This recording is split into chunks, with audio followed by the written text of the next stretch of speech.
네, 여러분 안녕하십니까. 뉴스와이드 시작하겠습니다. 먼저 두 분과 사건 사고 소식부터 살펴보겠습니다. 방송인 강민격 씨, 서정빈 변호사 나오셨습니다. 어서 오십시오. 안녕하십니까.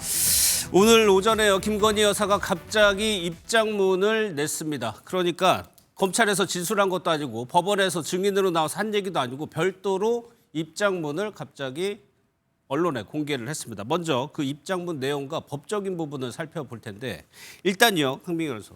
김건희 여사가 샤넬백 2개를 통일교로부터 받았다는 내용이 핵심적인 내용입니다. 이렇게 인정한 거는 처음이에요. 그동안은 받지 않았다고 그랬거든요. 네, 오늘 처음으로 인정을 했습니다. 김건희 여사 변호인단은 오늘 언론 공지를 통해 김 여사는 건진법사 전성배 씨로부터 2차례 가방 선물을 받은 사실을 인정한다라고 밝혔습니다. 예. 이는 김건희 여사가 윤석열 정부와 이 유착 의혹을 받는 통일교 측으로부터 이 2차례 명품 가방을 받은 사실을 처음으로 인정한 건데요. 변호인단은 그러면서 공직자의 배우자로서 신중했어야 함에도 부적절한 처신으로 국민 여러분께 실망을 안겨드린 데 깊이 반성하고 있다며 앞으로도 모든 절차에 성실히 임하고 거짓 없이 진실을 밝히겠다라고 덧붙였습니다. 예, 이 샤넬백을 받은 시점이 2022년 4월에서 7월로 추정이 됩니다. 그러니까 윤석열 전 대통령이 대통령에 당선이 되고 나서예요. 네, 그렇습니다. 이제 당시 상황을 다시 한번 조금 짚어보면은 이제 2022년 통일교 측에서는 건진법사 전성배 씨를 통해서 이 김건희 여사에게 해당 물품들을 전달을 했다라고 그 의혹이 제기가 됐습니다. 그리고 이 전달을 하면서 이 통일교의 현안과 관련된 그리고 각종 지원과 관련된 부탁을 했다라고 의혹이 제기가 됐었고요. 예. 그래서 일단 당시에 4월에는 800만 원 상당의 샤넬 가방 하나를 전달을 했고 또 7월에는 또 고가의 목걸이와 함께 추가적으로 가방을 하나 더 전달을 했다라고 예. 의혹이 제기가 됐습니다. 그리고 이제 특히 이 샤넬 가방과 같은 경우에는 김 여사의 측근인 유경옥 전 행정관이 매장을 직접 방문을 해서 이 가방들을 다른 가방 혹은 신발들과 바꿨다라는 그렇죠. 이야기까지 또 예. 나왔었고 이런 문제 때문에 결국 이제 김건희 여사는 이 특가법상 알선 수재 혐의가 포함돼서 이제 기소가 되어 재판을 받고 있는 상황이었습니다. 예, 이런 정황들이 나왔음에도 불구하고 그동안 김 여사 측에서는 부인을 해오던 것을 오늘 갑자기 받았다고 인정을 하게 된 겁니다. 그렇게 되면 그동안에 거짓말한 게 드러난 그 비판을 받을 수 있음에도 불구하고 받았다라고 얘기한 이유가 있을 것 같아요. 법적인 시각에서는 어떻습니까? 일단 이렇게 입장을 바꾼 가장 큰 이유를 생각을 해보자면 결국 지금 단계에서 이 수사의 그런 내용들 그리고 재판 과정을 비추어 봤을 때 적어도 수수한 사실은 인정하는 것이 타당하다. 여기에 대해서 부인하는 것은 의미가 없다라고 일단 파악을 하지 않았나라고 예. 생각이 됩니다. 특히 지금 보도에 의하면은 건진법사 전성배 씨가 이 특검에다가 샤넬백과 같은 이런 물품들을 결국에는 이미 제출을 했고 자신이 이것을 김건희 여사에게 전달을 했다가 또 이후엔 다시 돌려받고 반환을 받았다라고 진술을 한 것으로 알려지고 있습니다. 이제 상황이 이렇게까지 흘러왔다 보니까 결국에는 김건희 여사 입장에서 봤을 때 이 부분에 대해서 이 가방을 수수했다는 사실 자체를 부인하는 것은 더 이상 의미가 예. 없고 오히려 더 불리하게 작용할 수 있다라는 그런 법률적인 판단을 했다라고 예. 생각이 됩니다. 그래서 일단 최소한을 인정하자. 그 최소한이라는 것은 가방 자체를 받았다라는 사실은 인정을 하자라는 예. 쪽으로 입장을 조금 선회한 것 아닌가 이렇게 보여집니다. 예. 여기서 또 하나 짚어보면 받긴 받았다고 했습니다. 받긴 받았는데 대가성이 없다라고 명확하게 얘기를 했어요. 그러니까 여기서 입장문에서는 이 샤넬 가방을 선물이라고 표현을 하고 있습니다.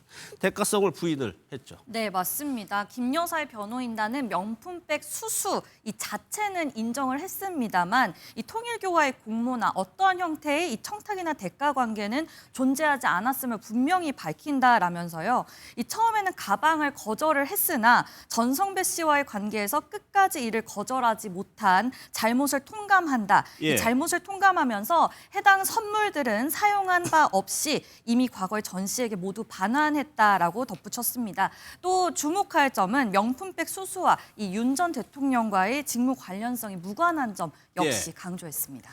이상하죠. 이 백이 2개를 합쳐서 2천만 원 가까이 된다고 하는데 지금 김 여사 측에서는 선물이라고 호의로 그냥 준 거다라고 주장을 하고 있습니다. 이것도 이유가 있죠. 그렇습니다. 이제 왜냐하면 단순히 호의로 선물을 받았을 경우에는 처벌할 수 있는 규정이 없기 때문에 선물이니까. 그렇습니다. 네. 예. 이제 그런데 만약에 어떠한 청탁이 있었다. 그리고 김건희 여사의 그런 알선이 있었다. 공무원의 그런 직무와 관련된 알선이 있었다. 라고 하면 결국에는 이제 특가법상 알선수재가 성립이 될 수 있기 때문에 지금 김건희 여사 측에서는 받은 사실은 인정을 하지만 예. 어떠한 알선이라든가 부탁 같은 것을 받은 적이 없었다라는 주장을 계속해서 해 나가는 겁니다. 예. 그래서 만약에 뭐 사실관계는 인정이 된다 하더라도 이런 대가성이 입증이 되지 않는다라고 한다면 결국에는 알선수재가 성립을 하지 않기 때문에 이러한 법리적인 주장을 앞으로는 끌고 가겠다라는 점을 볼 수 있는 그런 주장이다 이렇게 평가할 수 있습니다. 그러니까 혐의가 성립이 되려면 두 가지 대목이 맞아야 돼. 지금 말씀하신 대로 알선 청탁이 있어야 되고 또 하나가 윤석열 전 대통령과의 직무 관련성이 입증이 돼야 이게 처벌을 할 수가 있습니다. 그래서 여기에 대해서는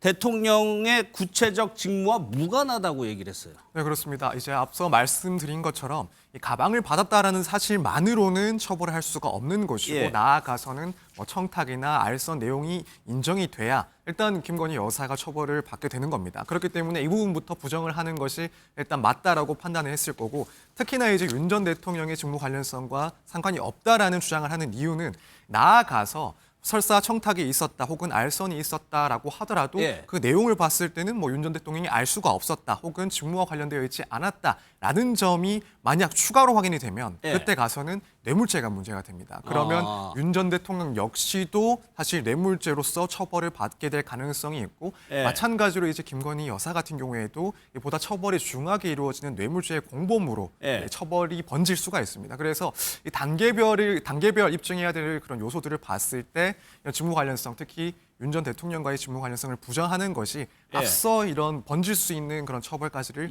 초기에 막겠다라는 그런 법률적인 판단이 깔려 있다 이렇게 보면 될 것 그러니까 같습니다. 윤 전 대통령이 알았고 직무 관련성이 되면은 죄가 커진다는 말씀이죠. 그리고 윤 전 대통령에게도 혐의가 들어갈 수 있는 거고. 네. 또 하나 특검은 이 가방들, 그러니까 통일교로부터 받은 가방이나 구두 뭐 이런 것들이 사용감이 있었다라고 앞서 얘기를 했죠. 그런데 여기서 또 하나 이 부분을 얘기했습니다. 해당 선물은 사용한 적이 없다라고 얘기를 했어요. 네, 맞습니다. 특검에 따르면 이 물품들은 파손돼 있지는 않았지만 사용한 흔적은 남아 있었다고 하는데요. 이 대리인단은 김 여사는 처음에 가방을 거절했지만 어쨌든 설득을 예. 못 이겨서 받았다 이렇게 주장을 했잖아요. 해당 선물들은 사용한 바 없이 모두 반환했다고 지금 예. 주장을 하고 있습니다. 그럼 서 변호사님 이것도 콕 집어서 해명을 한 이유는 뭡니까? 이제 앞으로의 그런 변론 방향을 조금 예상해 볼 수 있는 입장이 아닌가라고 생각이 됩니다. 결국 사용감이 없었다, 사용하지 않았다라는 것은 당시에 물건은 어쩔 수 없이 받았고 어쩔 수 없이 받았다. 거절하지 예. 못해서 받았고 실제로 사용하지 않았다.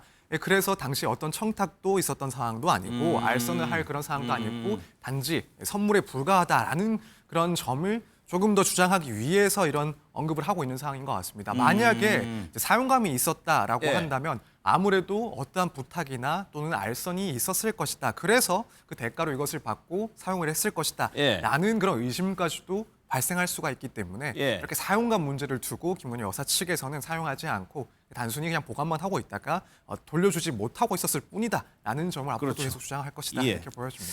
또 하나 입장문에서 샤넬백을 받은 거는 인정을 했지만 그 그라프 목걸이라고 6천만 원 정도 한다는 그 그라프 목걸이는 받은 적이 없다고 했어요. 네, 맞습니다. 김건희 여사 측은 이 어떠한 형태의 청탁이나 이 대가 관계가 없었다면서 이 그라프 목걸이 수수 사실도 명백히 부인한다라고 밝혔는데요. 예. 한편 이 그라프 목걸이 이 통일교 전 세계본부장 윤 씨가 건진법사 전성배 씨에게 지난 2022년 7월 샤넬 가방 한 개와 함께 건넨 바로 그 목걸이입니다.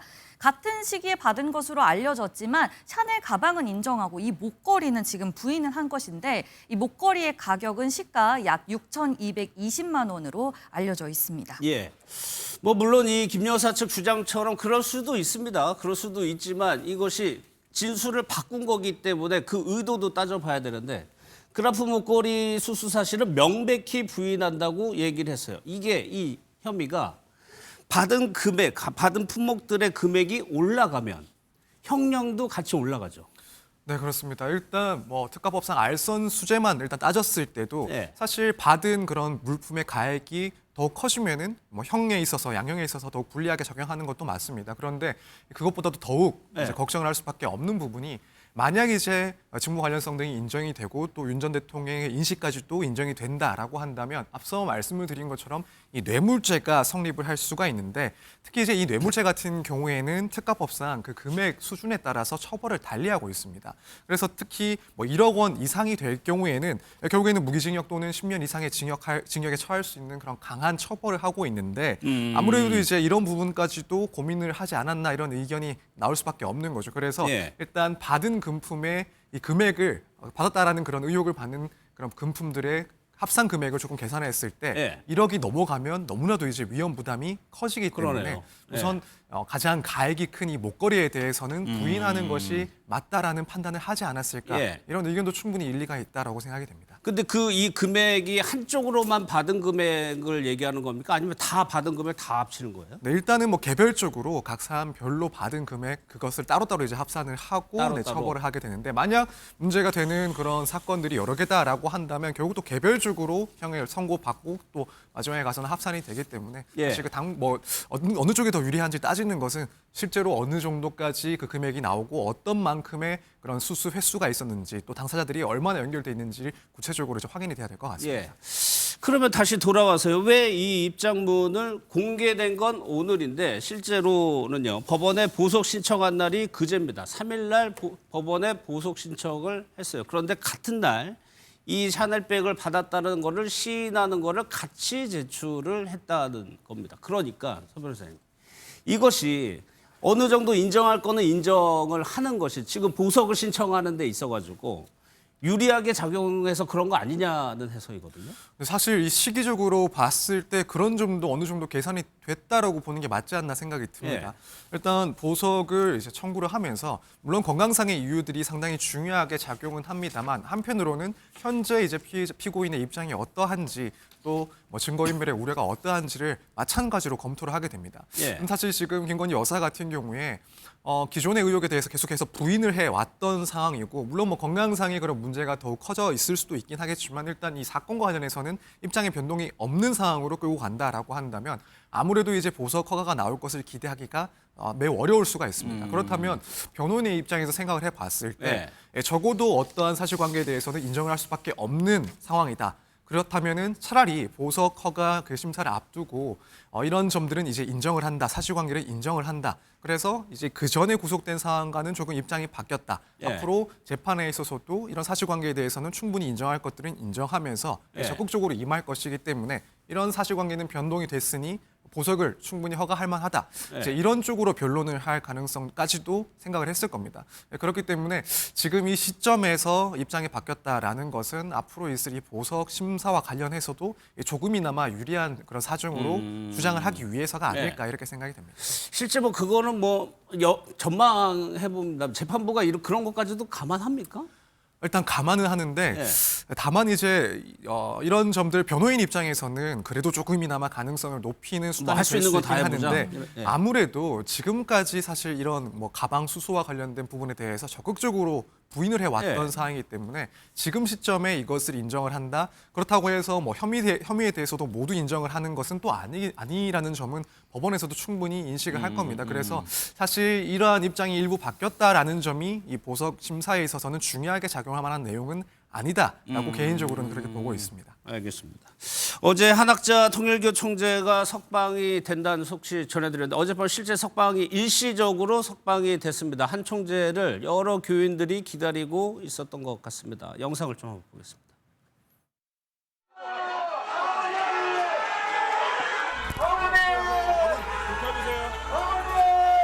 비켜주세요. 어머니!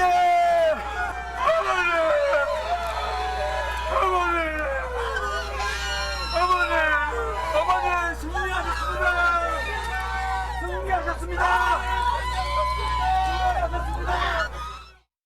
석방되는 저곳에 교인들이 상당히 많이 나와 있었던 것 같습니다. 그리고 어머니라고 부르는 모습 보였죠. 뭐 오열하는 사람도 있었고요. 네, 교인들이 상당히 기뻐하는 모습의 영상입니다. 예. 어젯밤 이 한학자 통일교 총재에 대한 구속 집행 정지 결정이 내려졌습니다. 이 한 총재의 병원 치료를 위한 일시 석방이었는데요. 예. 한 총재의 이 석방 현장에서는 통일교 신도들이 굉장히 기뻐하면서 어머니를 연신 외치고 승리하셨습니다를 외치는 이 영상이 지금 현재 보고 계시는 영상입니다. 예. 심지어는 눈물을 흘리면서 흘리면서 오열하는 모습까지 보이기도 했는데요.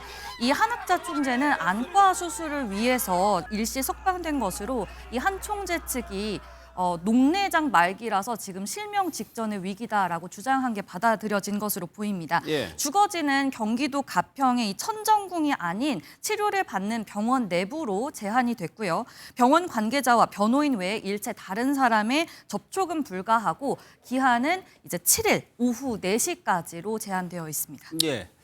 이제 교인들이 여기 보면 승리하셨습니다라고 외쳤다는데 뭐에 대한 승리인지 좀 궁금하긴 하네요. 아무튼 7일 오후 4시까지 일시적으로 석방이 되는 겁니다. 그러면 다시 구치소로 들어가게 되는 건데 통일교 측에서 계속적인 치료가 필요하다고 얘기하고 있어요. 이거 재판을 또 지연시키는 거 아니냐는 좀 우려도 있거든요. 네, 그런 우려도 가능하다라고 봅니다만 저 개인적으로는 사실 그래도 그런 점들까지도 재판부에서는 신경을 쓰고 진행을 할 것이기 때문에 사실은 뭐 현실적인 그런 우려는 굳이 하지 않아도 되지 않을까라고 생각이 됩니다. 일단 이렇게 집행정지가 나온 것 자체를 봤을 때는 분명히 뭐 현 시점에 있어서 건강상의 그런 문제가 있다라고는 판단을 했을 건데 이제 특히 구속 사건 같은 경우에는 법원에서 이 구속 기간 최대 6개월 이내에 재판을 마치는 것을 상당히 좀 신경을 씁니다. 예. 그런 일정까지도 매우 중요하게 고려를 하기 때문에 정말 뭐 앞으로의 그런 건강상의 문제가 더욱 커져서 뭐 치료나 혹은 입원을 위한 필요성이 있을 수는 있긴 하지만 그렇지 않다라고 한다면 아무래도 이제 법원 입장에서는 재판과 선고 일정까지 고려를 해서 최대한 이런 재판이 지연되지 않도록 일정들을 잡고 진행을 할 것이다 이렇게 예. 전망을 하고 있습니다. 그러니까 저것이 이제 김 여사하고 한 총재하고 건강 문제가 공통점이고 보석을 이제 청구했다는 점이 공통점인데 글쎄요, 김 여사 결과적으로 보석 청구는 서 변호사님 어떻게 전망? 일단 김 여사에 대한 보석 청구는 뭐 현재까지 보도되는 내용들을 봤을 때는 사실 조금 어렵지 않나 이렇게 보고 있습니다. 물론 실제 건강 상태가 어떤지에 대해서는 정확하게 알 수는 없습니다만 예. 지금 나오는 그런 건강상의 문제가 예컨대 본인의 그런 말이나 혹은 행동들에 대해서 일부 기억들을 하지 못하는 그런 증상들을 겪고 있다라고는 합니다. 근데 사실 이런 정도가 과연 구속을 풀어줄 만큼 중대한 그런 건강상의 문제인지 여기에 대해서는 조금 법원에서는 좀 소극적으로 볼 여지가 있다. 그에 비해서 일단 문제되고 있는 이런 혐의의 내용들이 너무나도 중대하기 때문에 뭐 정말 이제 그런 의사의 그런 소견이 확실하게 제출되지 않는 이상 지금 건강상의 이유로 보석을 허가하는 것은 상당히 좀 기대하기 어려운 사항이 아닐까 이렇게 보고 있습니다. 일단 김 여사에 대한 여기서는 얘기는 여기서 마치고 정가 시간에요. 입장문을 낸 배경이랑 이 사과의 진정성 등에 대해서는 추가로 더 따져보도록 하겠습니다. 다음 사건 내용 볼 때 저희가 얼마 전에요. 동대문에서 음주운전 차량에 일본인 모녀가 치였다. 거기서 어머니, 모친이 사망했다는 소식 전해드렸는데 이 운전을 했던 남성에 대한 영장 심사가 열렸습니다. 영상을 좀 먼저 보겠습니다.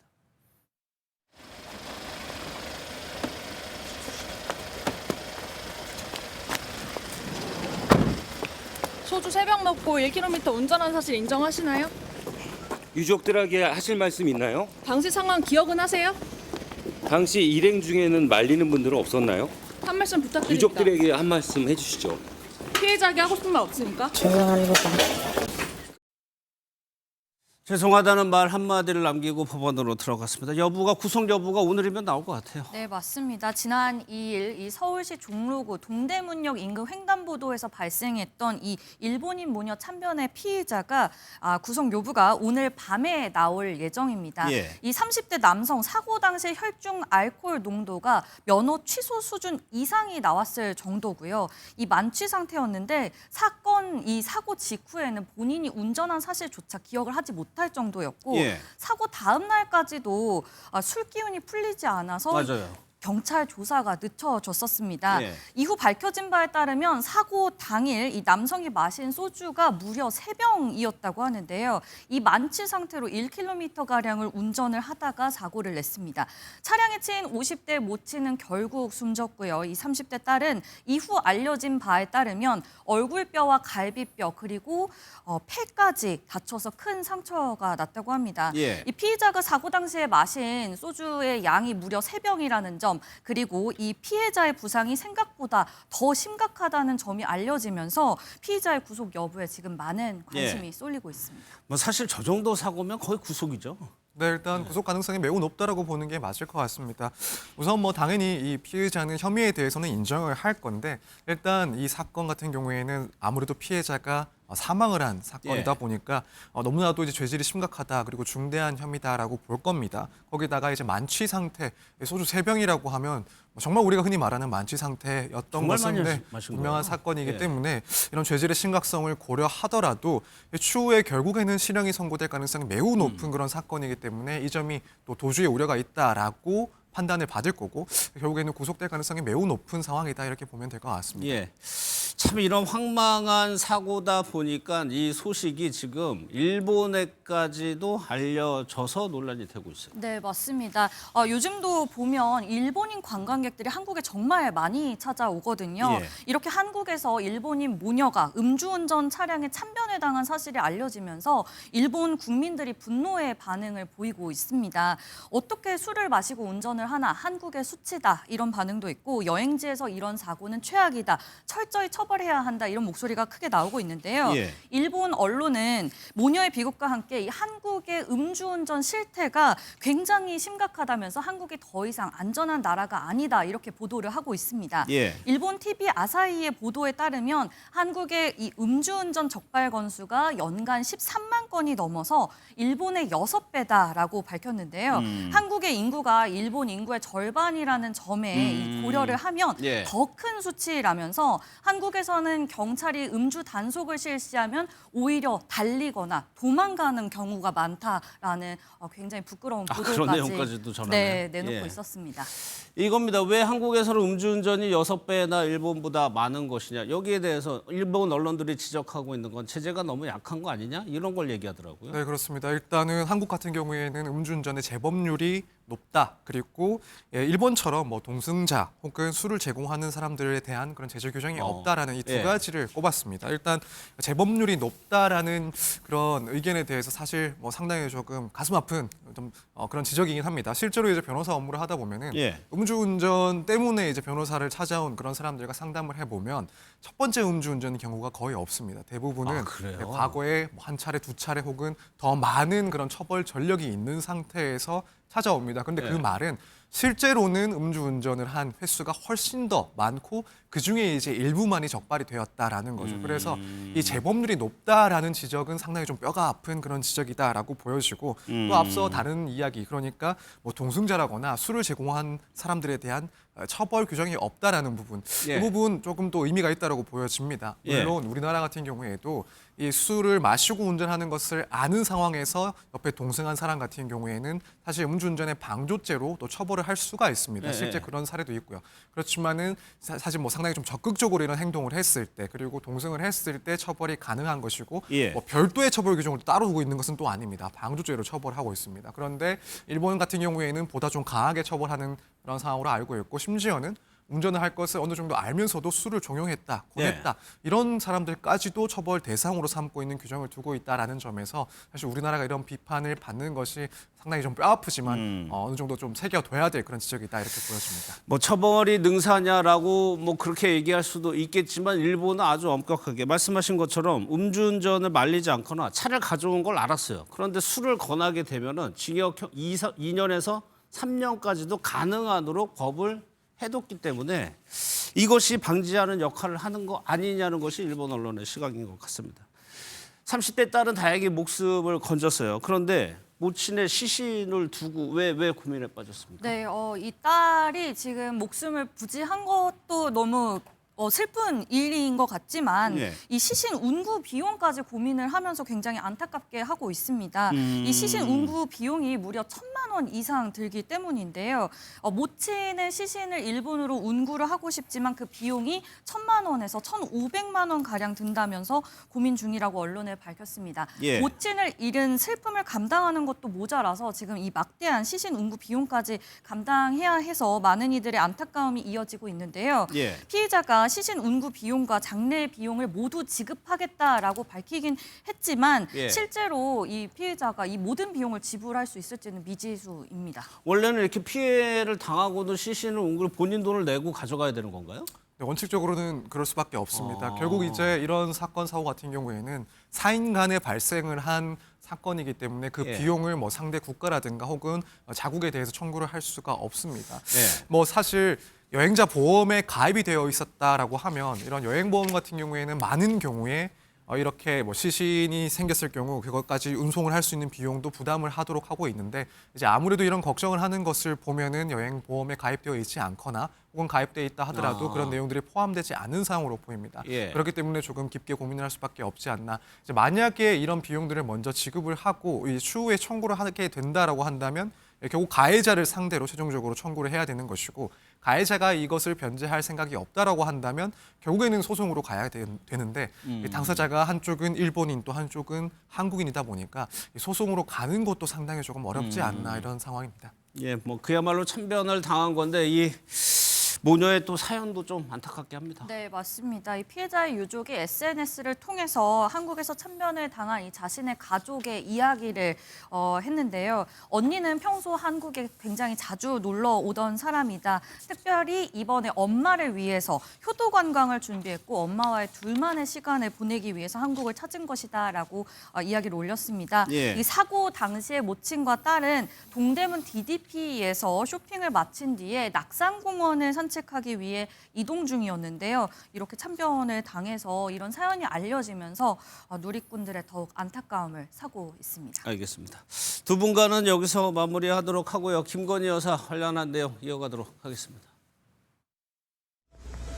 사모님 샤넬백 2개 다른 물건으로 교환한 거 맞으세요? 김 여사가 사실 알고 있었나요? 물건들 김 여사한테 전달됐을까요? 김 여사가 시켜서 하신 건가요? 명품 선물 관련 사실대로 진술한 거 맞나요? 일급 측에서 받은 선물 김건희 씨에게 전달하셨습니까? 명품 가방이랑 목걸이 지금 어디 있습니까? 국민 여러분께 저같이 아무것도 아닌 사람이 이렇게 심려를 끼쳐서 진심으로 죄송합니다. 김건희 여사에게 목걸이랑 명품 가방 전달했다는 것도 보고를 못 받으셨던 거예요? 하고 싶은 말씀 없으세요? 피고인 건진법사 전성배 측으로부터 시가 6,220만 원 상당의 그라프 목걸이 1개를 비롯하여 피고인 김건희가 수수 후 교환한 샤넬 구두 1개 및 샤넬 가방 3개를 이미 제출받아 네 분과 이어가겠습니다. 박창환 장한대 특임교수, 김지호 더불어민주당 대변인, 정광재 전 국민의힘 대변인, 윤주진 국민의힘 미디어특위위원 나오셨습니다. 어서 오십시오. 안녕하세요. 뭐 김건희 여사 측의 입장문은 네 분 모두 다 보셨을 거예요. 그동안의 김 여사 측에서 이 샤넬백 관련해서 해온 해명들을 한번 보면요. 받은 적 없다. 지난 5월에는 아예 받은 적이 없다라고 얘기를 했습니다. 10월에는 피고인이 수령한 사실이 확인되지 않는다. 피고인은 김 여사를 얘기하는 거고요. 그리고 오늘 샤넬백을 2차례 받았다라고 그 입장문이 오늘 공개가 됐습니다.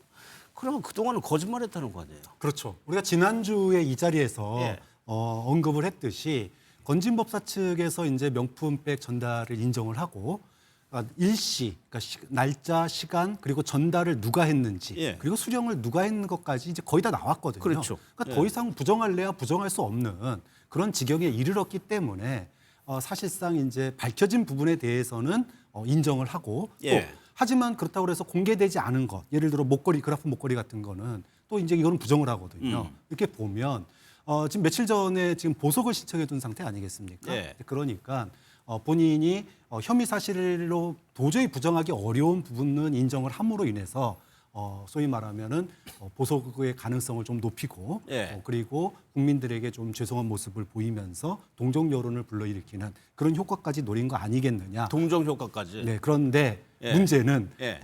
이게 너무 늦었다라는 거예요. 그러니까 지난 수개월 동안 국민들이 의혹을 제기했는데 거기에 대해서는 부정을 하다가 예. 이제 와서 말 바꾸면은 그게 동정 여론이 생기겠습니까? 그렇죠. 또 보석도 여론도 마찬가지예요. 지금 이 사건만 있는 게 아니잖아요. 예. 지금 뭐 목걸이 이것뿐만이 아닌 또 다른 나토 목걸이도 또 있단 말이죠. 그러면 이 부분에 대해서 다른 부분들은 인정하지 않고 부정할 수 없는 사실만 인정한다고 해서 과연 증거인멸이나 또는 도주 우려가 없다라고 판단해서 보석이 나겠느냐. 예. 그럴 가능성도 희박하기 때문에 제가 봤을 때는 뭐 더 이상 이제 부정하기 어려운 부분만 마지못해 인정한 꼴 아니냐 예. 이렇게 보는 거죠. 그 입장문의 제목이 저의 부족함에 대해 깊이 사과드립니다. 그러니까 목적은 국민들께 사과하는 게 목적이라고 했는데 글쎄요. 지금 박창원 교수님이 지적을 해주셨어요.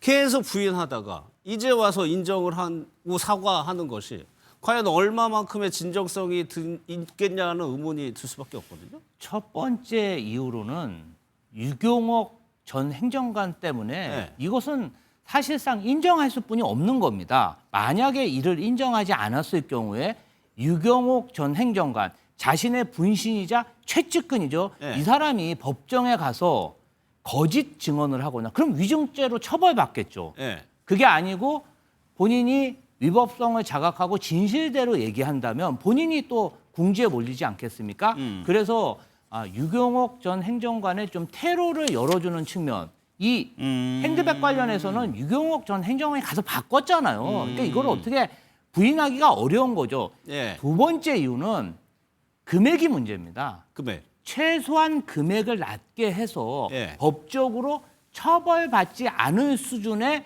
어떤 샤넬백 2개만 받았다. 고가를 받은 건 아니다. 그러니까 이 지금 인정한 것도 본인이 성찰하고 반성하고 이래서 인정한 게 아니라 예. 어쩔 수 없이 인정은 해야 되는데 그러면 법적 처분을 최소한 받을 수 있는 방법이 뭔가 그 예. 경우의 수를 철저히 따져서 샤넬백 2개만 인정한 겁니다. 예. 그러니까 유경옥 전 행정관이 그 받아오고 교체하고 한 거를 다 한 사람인데 저번에 재판인가에 안 나왔어요. 그러니까 김 여사 측에서는 지금 받았다고 하는 것이 유경옥 전 행정관의 죄를 덜해줄 수 있는 방법이고 유경옥 전 행정관이 또 나와서 어떻게 진술할지도 봐야 되는 건데 변호인단이 이렇게 표현을 했습니다. 김 여사가 잘못된 처신에 대해서 깊이 반성하고 있다라고 얘기를 했어요. 그래서 앞으로 한 점의 거짓 없이 진실을 밝히겠다.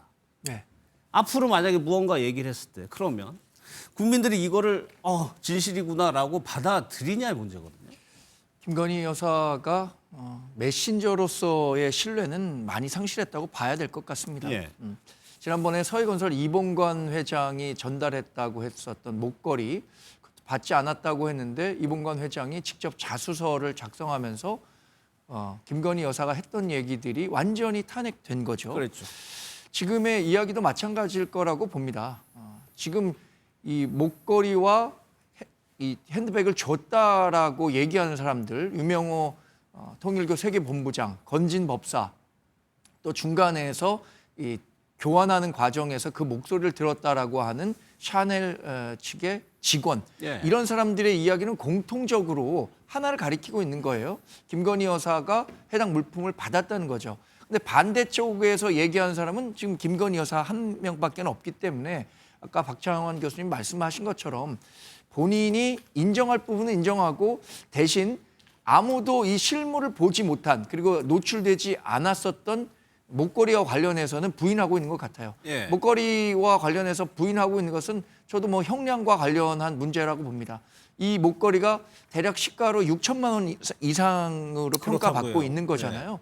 그러니까 알선수재든 뇌물죄든 그 김건희 여사에게 이 죄목이 적용될 텐데 형량이 1억 넘느냐 그렇지 않느냐와 관련해서는 굉장히 큰 차이가 있다고 합니다. 예. 그러니까 아직 아무도 두 사람 간의 관계에서 추가적인 증언을 해주지 못하는 목걸이에 대해서는 받지 않았다라고 얘기하는 것이고 반대로 실물이든 여러 가지 다른 증언을 해주는 사람들이 있는 부분에 대해서는 이거 받았다고 인정할 수밖에 없는 것 아니냐라는 예. 전략적 판단을 한 게 아닌가 싶습니다. 그럼 윤 의원님 만약에 그라프 목걸이 안 받아 명백히 밝힌다고 했어요. 그런데 또 다른 수사를 통해서 아니면 관련자들의 진술을 위해서 또 받은 것으로 거의 입증이 돼간다면 또 그때 가지고 또 인정을 하게 된다면 예.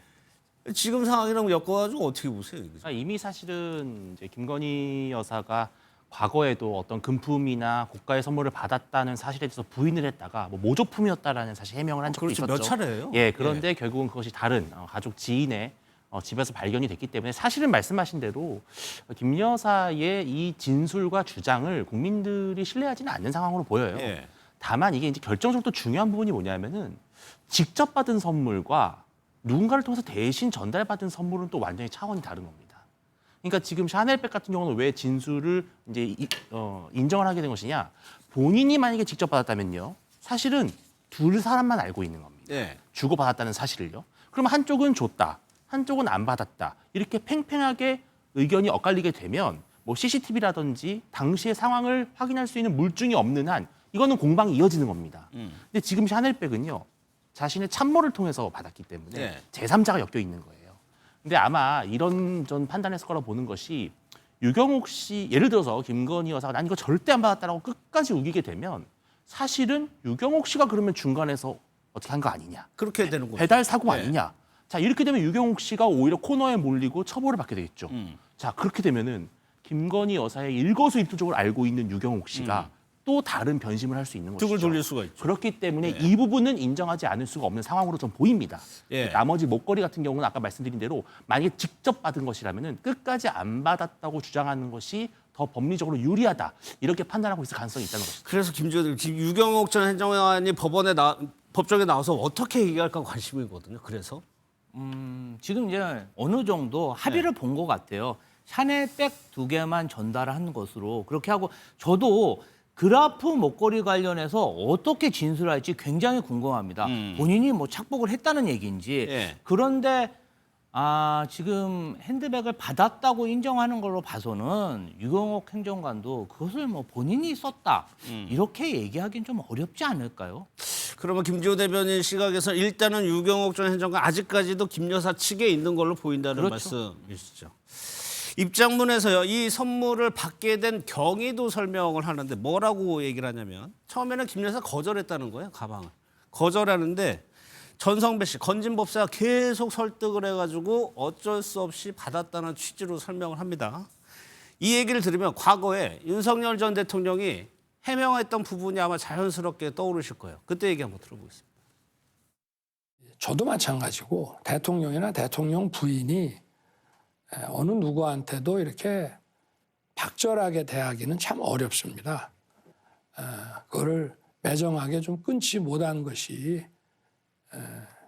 좀 어떤 문제라는 문제고 좀 아쉽지 않았나 생각이 되는데 저때 문제가 됐던 건 이 디올백입니다. 디올백 받을 때 영상은 다 공개가 됐기 때문에 다 아실 텐데 박절하지 못해서 받았다고 했어요. 오늘 이번에 해명도 똑같습니다. 계속 하나 안 받으려고 했는데 계속 주니까 어쩔 수 없이 받았다는 취지로 얘기를 하는데 누가 처음부터 덥석받고 그러겠어요. 그런 거. 맞습니다. 대통령이나 대통령 부인은 24시간 공적 관리를 받는 이유가 있습니다. 예. 왜냐하면 대한민국에 거의 모든 권력이 대통령에게 집중되어 있는 나라이기 때문에 사생활이라는 게 사실상 존재하지 않는 거죠. 예. 그러니까 이런 예를 들어 인간적으로 도저히 거절할 수 없는 여러 가지 청탁이든 또는 선물이든 또는 뭐 부탁이 됐던 이런 것들을 갖다가 공적으로 관리하라고 만들어 놓은 제도가 부속실이에요. 그래서 윤석열 정부 들어설 때 부속실, 제2부속실 폐지한 거에 대해서 굉장히 우려가 많았었고 예. 저도 이 MBN 방송 통해 가지고 공적으로 관리되지 못하고 통제되지 못하면 사고 난다. 아니나 다를까 당선되고 나서 지방 행사 있는데 지인을 데리고 갔단 말이에요. 그래서 예. 굉장한 화제였어요. 또 나토 순방 가는데 거기에 사적 지인을 또 태워서 갔단 말입니다. 그렇죠. 이런 예. 일들이 앞으로 계속 일어날 거기 때문에 관리받고 통제받아야 된다. 그래서 부속실이 꼭 필요하다라고 많은 언론에서 당시 저도 마찬가지고 예. 많은 언론에서 얘기를 했던 겁니다. 물론 사람이기 때문에 박절치 못하고 매정치 못해서 거절하지 못하는 경우도 있을 수 있죠. 예. 그러면 누가 거절해 줘야 됩니까? 당연히 공무원 신분인 부속실 직원들이 이것은 시스템으로 걸러야 된다는 그렇죠. 시스템으로 말씀이시죠? 걸러야죠. 예. 근데 그 시스템으로 걸릴 걸 갖다가 윤석열 전 대통령이 지금 소위 말해서 제2부속실을 폐지함으로 인해서 예. 필터 장치를 아예 없애버린 거예요. 그러니까 지금 와서 정권 끝나고 나서 보니까 정말로 그 누구도 상상하지 못했던 뭐 V 제로가 어떠니 명품백이 어떠니 목걸이가 뭐 나토 목걸이가 따로 있고 그라프 목걸이 따로 있고 백이 몇 개인지도 모르고 숫자를 셀 수도 없는 이런 일들이 나오는 거 아닙니까? 예. 그런 점에서 제2부속실 없앤 거는 오히려 소위 말하면 이 김건희 국정농단 또는 이런 문제가 발생하도록 예. 오히려 조장한 측면이 있다. 그 당시에 했던 우려가 고스란히 현실로 드러난 거 아니냐. 예. 이런 이제 한탄을 할 수밖에 없는 거죠. 또 말씀하신 대로 서해건 소리 줬다는 그 나토 목걸이를 또 어떤 경위로 설명할지 모르겠는데 청관장님. 예. 고위공직자가 되면 또 대통령이라는 우리나라에서 가장 막강한 권력이 되면 거기에 부탁하고 싶은 사람 너무 많죠. 그러면 그거를 거절하고 어떻게 부드럽게 하는 것도 훈련이 되고 공적인 마인드가 장착이 돼야 되거든요. 어느 순간에는. 글쎄 뭐 김건희 여사가 이 대통령 부인이 되기 전에 적극적으로 사회생활을 했습니다. 비즈니스 우먼으로 그렇죠. 활동을 한 거죠. 전시예술 기획자로 활동을 하면서 일종의 그런 그 비즈니스 마인드가 공인이 됐었을 때 공적 마인드로 전환되는 시간이 워낙 짧다 보니까 거기에 미처 적응을 하지 못했던 건 아닌가라는 뭐 굉장히 아쉬운 마음입니다. 그러니까 이 본인이 대통령 부인이 되는 시점부터 말씀하신 것처럼 공적 영역으로 들어와서 그 감시와 어떤 견제의 대상이 됐다는 점을 충분히 인식하지 못한 것 같아요.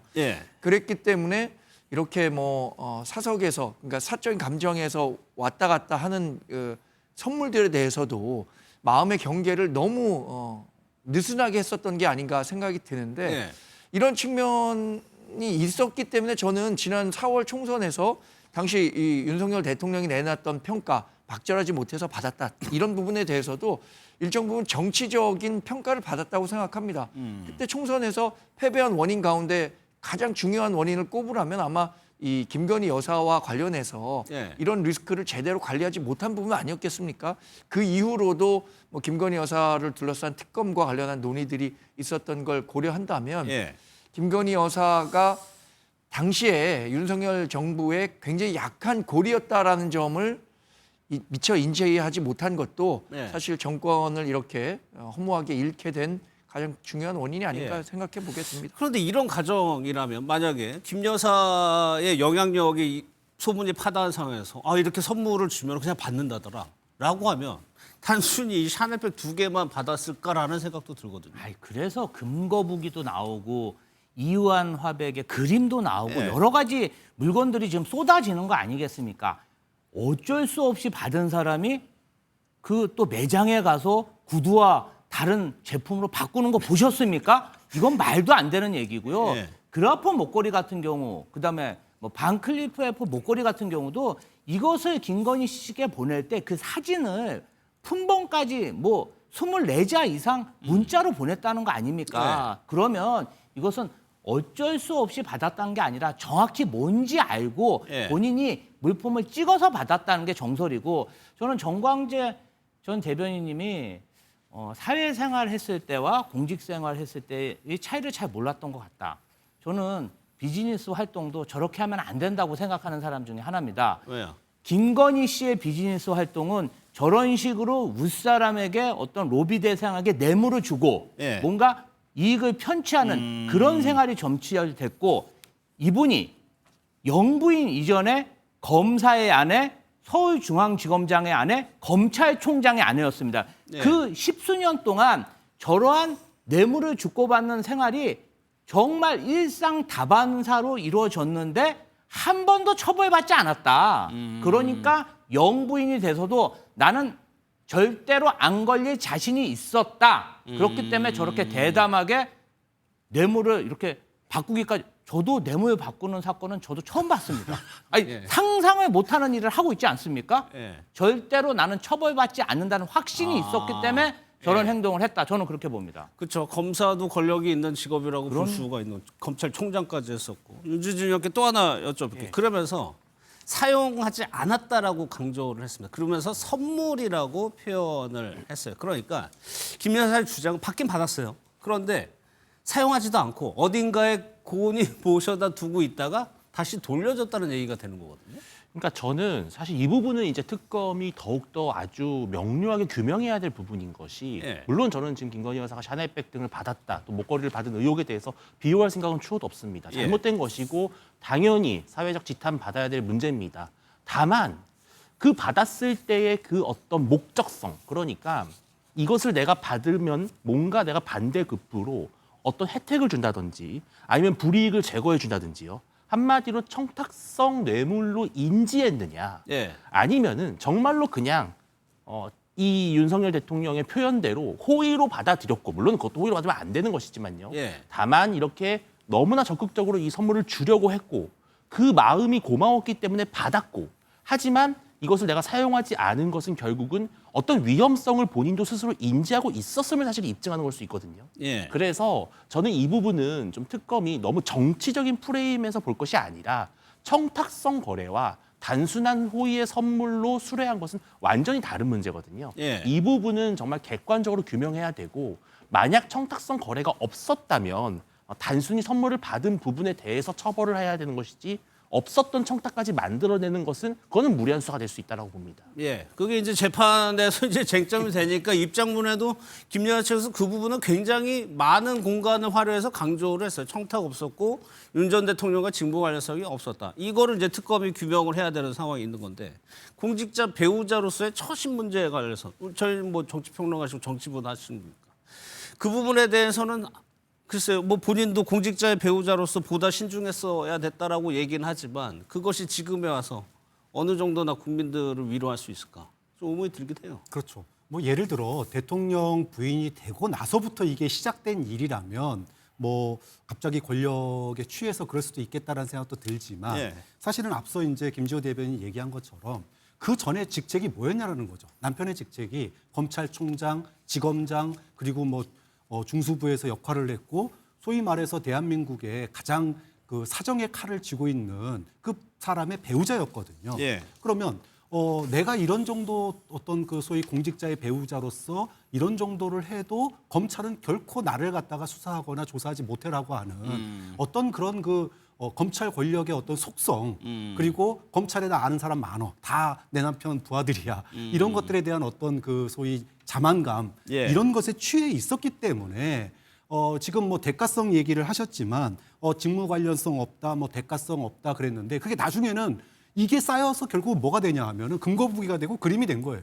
예. 이게 쌓여가지고 소위 말하면 공천에 개입을 하게 된 거고 이게 쌓여가지고 장관급 자리에 누굴 꼽고 또는 경찰 인사에 개입하고 이런 것들이 되는 겁니다. 하루아침에 뭐 인사에 개입하고 공천에 개입하는 게 아니거든요. 예. 좀 그런 점에서 단순하게 부적절한 처신이었다라고만 할 문제가 아니다. 예. 이것이 쌓여서 결국은 인사 개입이라든지 또는 공천 개입이라든지 이런 것들이 일어나는 것이기 때문에 예. 이걸 갖다가 단순한 무슨 뭐 배우자로서의 잘못된 처신 그게 지난 그 22년 대선 당시에 대선 직전에 그거 조심하겠습니다라고 국민들 앞에 사과까지 했던 거 아닙니까? 예. 근데 결국은 그 벌은 못 버리고 공직자 배우자로서 해서는 안 되는 공천 개입이나 당무 개입 그리고 뭐 인사 개입 여기까지 이어진 결과가 나타났기 그게 때문에 혐의가 있는 거죠. 그렇기 때문에 예. 단순하게 이것은 그 사건 하나만 쪼개가지고 예. 대가성이 있냐 없냐 이걸로 볼 문제가 아니고 임기가 5년이기 때문에 5년 안에 사후적으로 우호적인 관계 속에서 통일교에게 유리한 어떤 결정이 내려졌다면 그 결정 예를 들어 캄보디아의 ODA가 많이 증액되고 이런 것들이 결국은 어디서부터 출발했는지를 갖다가 볼 수밖에 없는 거다. 예. 좀 그런 점에서 단순하게 그 시각, 그 시점에서의 대가성만 따져볼 것이 아니라는 거죠. 알겠습니다. 김 여사 관련해서 지금 한 명의 남성이 최근 들어서 갑자기 등장을 했습니다. 의문의 남성인데 50대로 지금 알려져 있어요. 어떤 사람이냐면요. 건진법사를 김 여사에게 소개를 해준 남성이라고 지금 보도가 되고 있습니다. 건진법사 전성배 씨가 김 여사 관련해서 어떤 활동을 했는지 지금 뭐 나오는 걸 얘기 들어보면 굉장히 중요한 역할을 한 것 같죠. 근데 그 전성배 씨를 소개해준 남성이라는 거예요. 이 남성과 김 여사가 2013년도에서 16년도까지 수백 건의 문자를 주고받은 사람이에요. 이게 대변인. 건진법사를 소개해주고 건진법사와 그렇게 밀접한 관계를 가졌다면 이 남성도 김 여사하고 굉장히 밀접한 관계가 아니냐는 추정을 할 수가 있거든요. 이게 갑자기 지금 이 보도가 나오는데 네. 어제부터 정치권에서는 이게 뭔가 사실은 그냥 뭐 헨리 혜성이 지나간 것처럼 그냥 강탈을 하고 있습니다. 네. 그리고 이 남성과 수백 건의 문자 메시지를 주고받았고 그 내용이 뭐 네. 굉장히 개인적인 그러한 연관성을 보여주는 그런 문자 내용이다.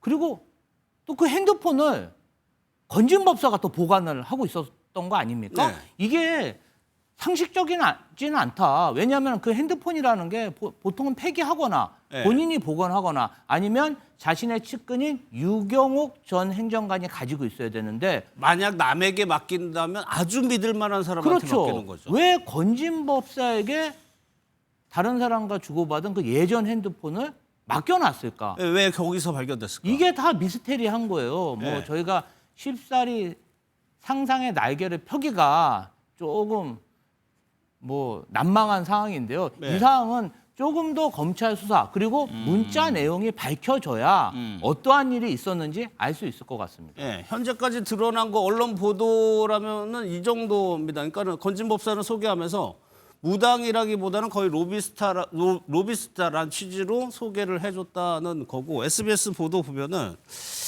특검팀 발로요. 개인적으로도 김 여사하고 밀접한 관계로 보인다라는 얘기가 나왔어요. 그러면 그동안에 소문도 없지 않았었나요? 이게 SBS 보도 나온 이후에 네. 그러면 여기서 언급된 의문의 남성이 누구냐? 네티즌 수사대를 비롯해서 정치권에 있는 모든 사람들이 이미 어떤 사람이라고 특정을 한 것 같아요. 아, 그래요? 제야의 주식 고수로 알려진 네. A 씨인데 이 사람이 그 도이치모터스 주가 조작과 관련해서는 뭐 제3의 주포로 알려져 있다 이렇게 나오고 있어요. 근데 저는 이 특검에서 이런 자료를 언론에 흘리지 않고는 이런 보도가 나오기 어렵다고 보거든요. 예. 언론 내용만 놓고 보더라도 이 사람과의 개인적인 관계 외에는 어떠한 이 특검의 조사 내용과 관련해서 이 사람이 이런 의혹을 사고 있다라는 보도는 나오지 않고 있습니다. 저는 뭐 관련해서 김건희 여사가 어떤 물건을 받아서 그게 청탁의 대가가 있었는지 없었는지 뇌물죄가 되는지 안 되는지 이런 부분에 대해서는 충분히 특검에서 수사를 해야 한다고 생각하지만 예. 이렇게 개인적인 문제와 관련한 것들을 마치 언론 플레이하듯이 언론에 흘려서 보도되고 그것이 김건희 여사에 대한 부정적 여론을 더욱 확산시키는 이런 식의 특검의 조치는 좀 바람직하지 않다고 봅니다. 예. 과거에 검찰개혁의 주요한 명분으로 내걸었던 게 뭡니까? 민주당이 항상 주장했었던 것이 뭐 사안과 관계없는 별건 수사, 먼지투리식 수사, 뭐 언론 플레이 이런 것들 아니었습니까? 근데 지금 특검이 똑같이 이런 행태를 하는 걸 보면서 예. 역시 특검이 정치적 목적을 가지고 움직이는 것 아닌가라는 의심조차 안 할 수가 없게 됩니다. 그러니까 정광재 대변인 얘기는 무언가 혐의가 확신하면은 그걸 뭐 그 본격적으로 수사를 해야지 마치 네. 무언가 있는 것처럼 지금 특검이 흘리고 있다는 취지인가요? 지금의 보도 내용만 놓고 보면 네. 의문의 남성 A 씨와 김건희 여사가 어떤 다른 관계가 있었다라는 네. 것에만 중점을 두고 있지 그것이 어떻게 국정에 영향을 미쳤는가 이런 부분에 대해서는 하나도 설명하지 않고 있거든요. 예. 모르겠습니다. 특검이 이 문자가 수백 건 오고 갔다니까 거기에 그 대통령 부인이 된 이후에도 어떤 영향력을 미치려고 했었는지 이런 것들을 확보하고 있는지는 모르겠지만 예. 지금까지의 언론 내용만 보고 본다면 특검의 무리한 언론 플레이 이런 거 의식하지 않을 수가 없죠. 그게 앞으로를 전망해 보는 단서가 이 전화기를 언제 입수했냐는 거예요. 특검이 만약 최근에 입수를 했다고 하면 이제 수사가 시작이 되는 거고요. 네. 저는 이 전화기가 2013년부터 2016년에 이제 사용된 것으로 보이는데 네. 저는 건진법사 법당에서 발견됐다는 건 굉장히 의미하는 바가 크다고 봐요. 왜냐하면 우리가 다른 건 몰라도 예를 들면 김건희 씨가 의혹에 쌓인 물건들 가운데 예를 들어 뭐 그림은 친척집에 갖다 놓고 예. 뭐 이렇게 여기저기 소위 말하면 증거 인멸을 했습니다. 그런데 핸드폰은요 누구나 다 개인 프라이버시가 담겨 있어요. 예. 그거를 갖다가 제3자에게 맡겨놓는다? 이거는 거의 불가능한 상황입니다. 사실상 뭐 거의 패밀리 또는 뭐 한 몸 정도 된다고 생각되는 사람 아니고서는 예. 누가 내 핸드폰 그 안에 무슨 내용 녹음되거나 문자 주고받은 내용들이 별의별 게 다 있을 텐데 그거를 어떻게 맡길 수 있습니까? 그런 점에서 건진법사와 그다음에 그 의문의 A 씨라고 하는 사람과 근데 의문의 또 A 씨가 그냥 뭐 개인적인 관계라면 지금 얘기하신 것처럼 우리가 뭐 그것까지 꺼낼 필요 있냐라고 얘기하시는 것도 맞지만 예. 지금 도이치모터스와 김건희 여사 사이에 이 A 씨가 있는 거예요. 예. 그 A 씨가 지금 소위 말하면 주포 중에 한 명이고 그것 때문에 또 둘이 만난 사이 아닙니까? 그런데 이분과 소위 말하면 탄핵 직전까지 계엄 직전까지 연락을 주고 받았다라고 한다면 예. 매우 특별한 사이이고 또 그 특별한 사이가 도이치모터스 주가 조작 사건에서 이 A 씨의 역할을 갖다가 상징하는 것이기 때문에 지금 이 얘기가 나온 거 아니냐 그런 점에서 지금 A 씨의 어떤 그 조사가 당시에 검찰에서 있었다고 하지만 당시 도이치모터스 조사가 제대로 이루어지지 못해서 지금 특검하고 있는 거 아닙니까? 예. 그러면 이 A 씨의 이런 그 김 여사와의 특수관계 그리고 문자 내용 이런 것들은 향후 이 A 씨가 도이치모터스 사건에서 어떤 역할을 했는지 그리고 이후에 혹시나 김 여사를 통해서 다른 뭐 사건이나 의혹에 개입한 건 없는지 예. 이런 부분들이 또 하나의 의혹이 생긴 거예요. 좀 그런 점에서 이 A 씨에 대한 조사는 불가피한 상황이 됐다. 예. 두 사람의 어떤 특수관계를 국민들이 궁금해할 수도 있고 아닐 수도 있지만 그것으로 가는 무슨 뭐 황색 언론의 그런 추리 소설보다는 도이치모터스 사건에서 A 씨의 역할은 뭐였는지 예. 일단은 이 부분에 대해서 명백하게 밝히고 또 그 문자 내용 중에 또는 그 이후에 소위 말해서 대통령실의 대통령 부인으로 있으면서 주고받은 어떤 연락이나 관계에서 이권에 개입한 건 없는지 이 부분에 대해서만큼은 저는 철저한 수사가 필요하다고 보는 거죠. 그러니까 그 의혹과 관련해서 규명을 하고 수사를 하라고 지금 특검이 발족한 겁니다. 그 특검은 수사를 하면 되는 거예요. 그런데 지금은 어느 것 하나 규명되지 않은 상태에서 특검이 그냥 해당 언론에 어떤 그 이런 식의 언론 플레이를 한다는 게 과연 맞는 거냐? 저는 그런 문제 제기를 하고 있는 거고요. 그러면 이 문자를 잘 분석해서 특검이 충분히 이런 의혹이 있어서 우리가 규명을 해봤더니 이런 게 확보됐다라고 해서 뭐 특정 언론에 뭐 얘기를 했다라고 한다면 제가 100번 양보해서 이해할 수 있겠습니다만 알겠습니다. 지금 두 사람 간의 관계에만 너무 집중하는 이런 보도가 마땅한 거냐, 특검의 올바른 태도냐 이 문제를 제기하고 있는 겁니다. 그러면 이 남성의 실체에 대해서 김 여사 측 해명을 한번 보면 어떻게 설명을 했냐면 1차 주포 도이치모터 사건 1차 주포라고 설명을 하면서 중요한 인물은 아니다. 하지만 최근까지 연락을 했는지는 김 여사 측이 한번 확인을 해봐야 된다는 취지로 설명을 하긴 했어요.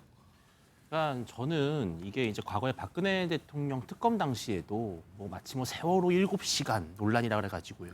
또 여기에 뭐 당시 청와대에서 어떤 남성의 어떤 그러한 건강과 관련된 무슨 뭐 약물이 발견됐다. 뭐 이런 여러 가지 의혹들이 막 한데 겹치면서 사실 우리가 입 밖으로 내뱉지는 못하지만 어쨌든 국민들의 머릿속에 뭔가 조금 다소 불미스러운 상상을 자극하는 그러한 플레이들이 너무 많았다는 겁니다. 그런 프레임이 지금 작동하고 있는 것이 이게 2013년도 2016년이면요. 벌써 뭐 10년 전의 일입니다. 그리고 그 당시에 김건희 여사가 어떤 누군가와 연락을 주고받은 것이 대통령의 영부인으로서 결정, 어떤 뭐 관계에 무슨 영향을 준다는 것인지 전 도저히 이해할 수가 없고요.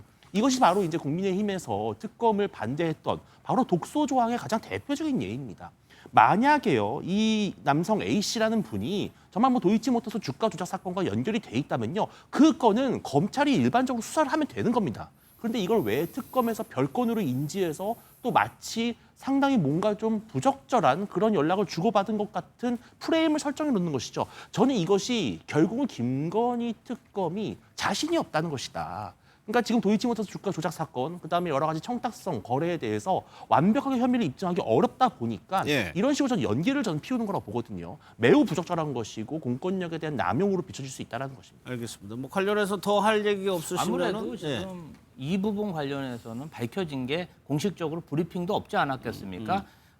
내용이 주가 조작했던 그 시기와 겹치기 때문에 제가 봤을 때는 그 주가 조작 관련해서 아주 긴밀한 내용을 주고받았을 그 가능성이 있을 거로 보이고요. 차후에 특검 측에서 결론이 나오면은 하나하나씩 브리핑을 하지 않을까 그렇게 기대하고 그런 있습니다. 맥락으로 아까 얘기하신 것 같아요. 워낙 관심이 많긴 하지만 뭔가 나온 게 없어가지고 얘기하기가 좀 뭐 그렇다. 이거는 한번 지켜보도록 하겠습니다. 다음은 한동훈 전 대표 사살설 이 논란이 계속되고 있는데 이게 발단이 무엇이냐는 겁니다. 일각에서는 김 여사의 성격을 조금 얘기하는 부분도 있습니다. 과거의 녹취를 한번 들어보겠습니다. 내가 정권 잡은 거기는 완전히 완전히 무사하지 못할 거야 아마.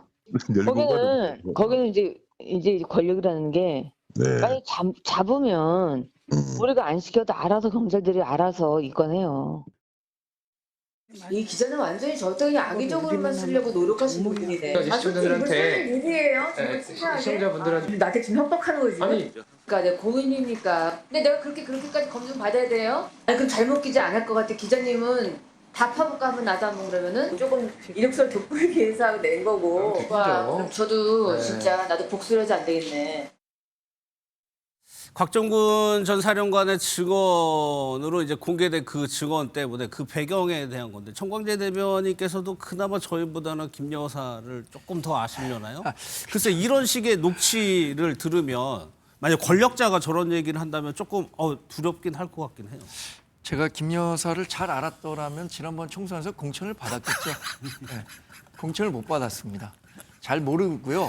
그러나 이분이 했던 이야기들은 이명수 기자와의 7시간 통화 또는 다양한 녹취 등을 통해서 이분이 어떤 스타일의 분이었다라는 것은 저뿐만 아니라 국민들께서 많이 다 알고 계실 것 같아요. 굉장히 뭐 직설적이고 때로는 굉장히 남성적인 터프한 면도 좀 있는 것 같고요. 그래서 뭐 김건희 여사가 그 한동훈 전 대표에 대해서 굉장한 서운함을 토로했다. 이거 뭐 전 국민 다 알고 있는 거 아닙니까? 문자 메시지 보냈는데 다 일십했고 그것 때문에 김건희 여사가 굉장히 뭐 한동훈 때문에 죽으려고 한다. 이런 그 증언까지 다른 사람들 통해서 입 전해졌던 거잖아요. 흔히 백엔릿 통사라고 하죠. 부부 사이에 뭐 부인이 남편에게 이런저런 얘기를 하면 아무래도 남편이 부인 얘기 듣게 되니까 뭐 그런 것이 감정적으로 윤석열 전 대통령이 한동훈 전 대표에 대해서 조금 더 격앙되는 계기는 됐을 수 있겠다라는 생각을 합니다. 백엔리 송사가 굉장히 설득력이 있다 그래요. 부인이 자꾸 얘기하면 남편도 뭐 못 이기는 척 들어주는 경우가 많잖아요. 그래서 그게 한동훈 전 대표에 대한 적개심이라든가 뭐 배신감을 더 확장하게 되는 계기는 되지 않았을까 싶습니다. 그런 성격이 글쎄요. 한동훈 전 대표가 얼마나 서운하게 했는지는 모르겠는데 지금까지 공개된 거를 보면 이게 그렇게 적개심을 가질 일일까 싶기도 하거든요. 그러면 성격적으로 이런 거에 대해서 못 참는 성격이 아닌 거냐.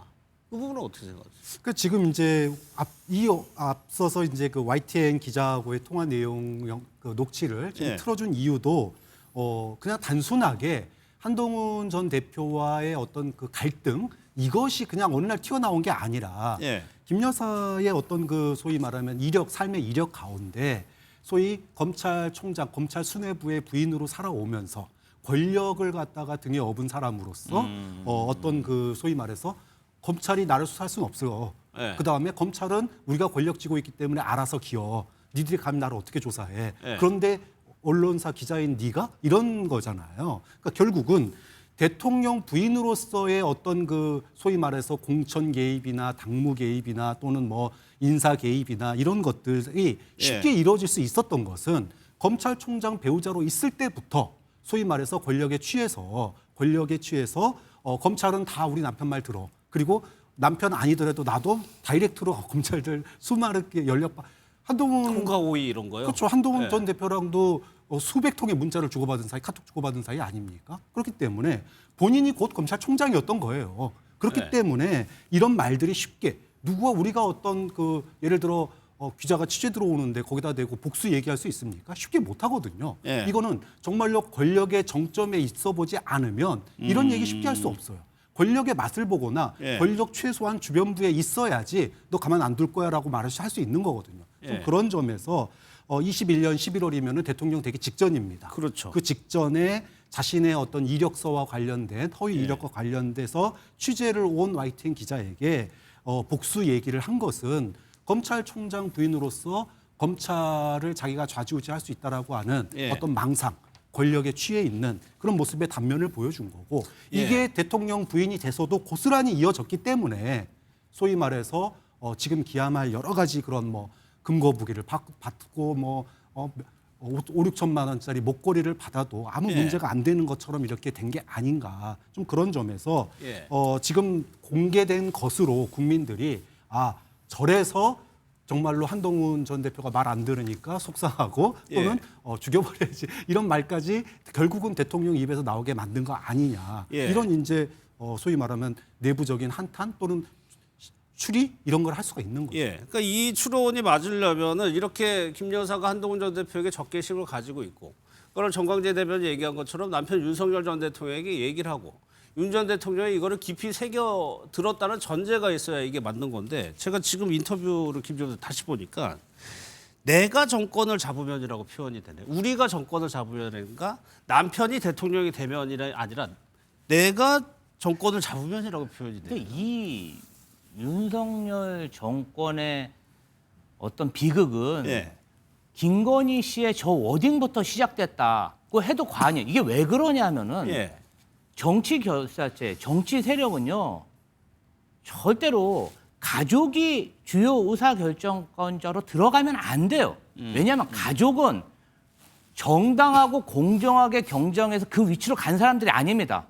그리고 모든 업무에 대해서 그 자리까지 올라갔을 때 실무를 했던 사람이 아니기 때문에 왜곡되게 보는 게 있어요. 그리고 이 사람이 어떤 그 독점적 위치, 그러니까 다른 사람보다 정말 우회지는 베갯머리 송사라고 말씀하셨듯이 일을 안 해도 저녁 때 들어가면 주요 의사결정과 관련된 주요 정보를 얻을 수도 있고 의사결정을 할 수도 있습니다. 예. 그러다 보니까 그 주변에는 다소 실력 없고 아부 잘하고 저렇게 뇌물 주고 출세하는 사람들이 줄을 대려고 하는 것이고 이러한 것이 계속 하다 보면 조직이 썩고 그 같이 했던 동지들이 균열되고 이완되고 분열되는 거 아니겠습니까? 예. 윤석열 대통령 입장에서는 한동훈 전 법무부 장관 전 대표에게 정말 모든 것을 밀어줘서 법무부 장관도 시켜줬고 비상대책위원장까지 시켜줬는데 예. 비상대책위원장이 된 이후로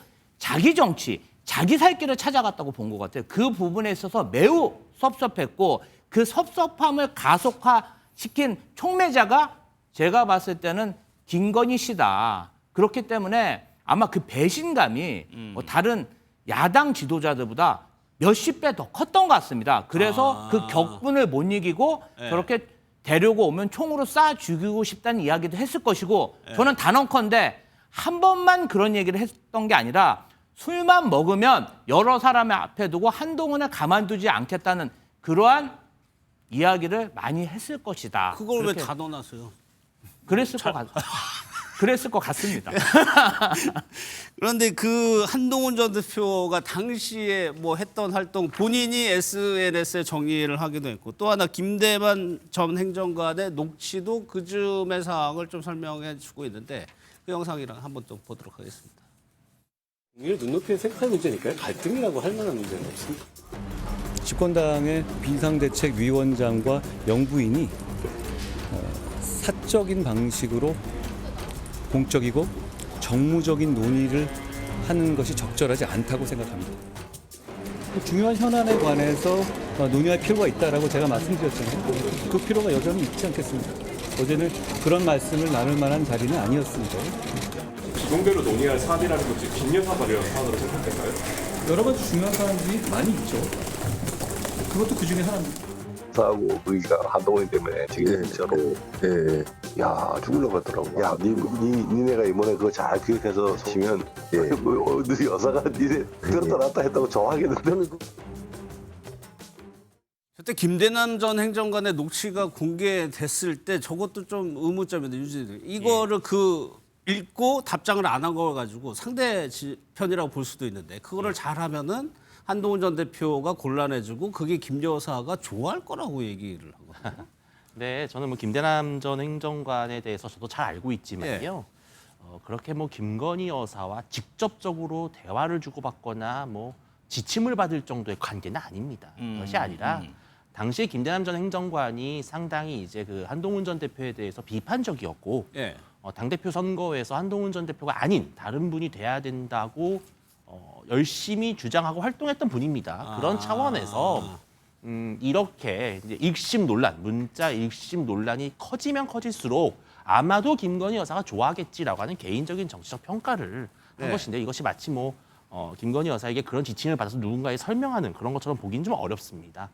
다만 저는 김건희 여사와 한동훈 전 대표의 어떤 악연이 단순히 2024년, 2025년 뭐 이런 문제가 아니라 실은 법무부 장관으로 재직할 때부터 좀 균열이 있었을 것이다라는 생각이 좀 들어요. 아, 그래요? 그러니까 왜냐하면은 사실 한동훈 전 대표를 법무부 장관에 앉힌 가장 대표적인 이유는 사실은 누구보다도 검찰에 대해서 정확하게 이해하고 있고 검찰의 생리를 알고 있는 윤석열 전 대통령 입장에서는 강력한 어떤 컨트롤 타워가 필요했을 거라고 저는 봅니다.